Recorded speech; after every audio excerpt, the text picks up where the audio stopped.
Think you're doing the glute bridge correctly? Or are you just lifting your hips and hoping for the best, while your lower back quietly takes all the stress? Here's the truth. Most people aren't training their glutes at all when they do this exercise. They're reinforcing bad movement patterns, and today you're going to fix that. Let's start with what almost everyone gets wrong. Picture this. You lie down, push your hips up, and think, that felt okay. But what actually happened? Your lower back arched, your ribs flared out, and your glutes barely did any work. That's mistake number one. Lifting with your spine instead of your hips. It's like trying to open a heavy door by bending the frame instead of using the handle. It works, but it's completely inefficient and eventually causes damage. Now here's another one. Feet placement. Too far away, and your hamstrings take over. Too close, and you lose power. And then there's rushing through reps. No control, no tension, no results. Sound familiar? Now don't worry. We're not fixing everything at once. I want you to start noticing something first. The next time you do a glute bridge, ask yourself, where do I feel this? If your answer isn't, my glutes are on fire, then something is off. That awareness alone is your first upgrade. Because once you can feel the problem, you can start fixing it. All right, let's build this step by step. Start by lying flat on your back. Feet on the ground, knees bent. Simple, right? But here's the detail most people skip. Your feet should be about hip width apart and close enough that when you reach your hands down, your fingertips can almost touch your heels. Not exactly, just close. This position sets you up for proper leverage. Now pause here for a second. Before you even lift your hips, I want you to brace your core. Think of it like preparing for someone to lightly punch your stomach. Not sucking, and bracing. This is your foundation. Now here's where things get interesting. Instead of just lifting up, think about driving your heels into the ground and squeezing your glutes to push your hips upward. Notice the difference? One is passive. The other is intentional. As you rise, your body should form a straight line from your shoulders to your knees. Not an arch, not a curve, a straight line. This is your checkpoint. If your ribs are flaring up or your lower back feels compressed, you've gone too far. That's your body cheating. Let me give you a quick analogy. Imagine your torso is a glass of water. If you tilt it too much, the water spills. That's your energy leaking into your lower back. You want to keep that glass steady as you lift. Controlled, balanced, efficient.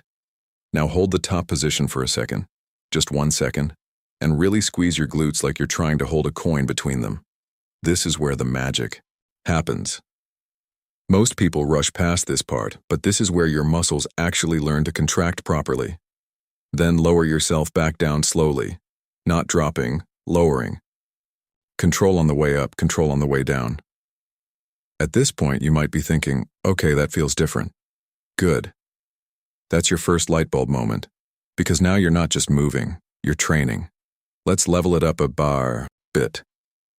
Once you've got the basic movement, start paying attention to your knees. Are they caving inward? That's another common mistake. Your knees should stay in line with your hips and feet. Think about gently pushing them outward as you lift. This activates more of your glutes and stabilizes your movement. It's a small adjustment, but it changes everything. And here's something most people never hear.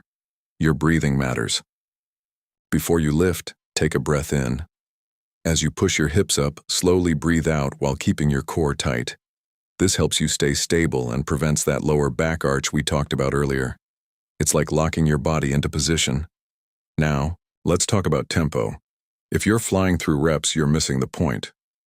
Try this. Take 2 seconds to go up, hold for 1 second at the top, and take 3 seconds to come down. Suddenly, a simple glute bridge feels intense. That's not because it got harder, it's because you're finally doing it right. Now for those of you who want to take it to the next level, here's an advanced tweak. Once you're comfortable, try a single leg glute bridge. Same setup, but one leg stays lifted. This instantly exposes any imbalance. If one side feels weaker or unstable, that's valuable feedback. Your body is telling you where to improve. Just make sure you keep your hips level. Don't let one side drop. Control is everything here. Another powerful upgrade is adding a pause.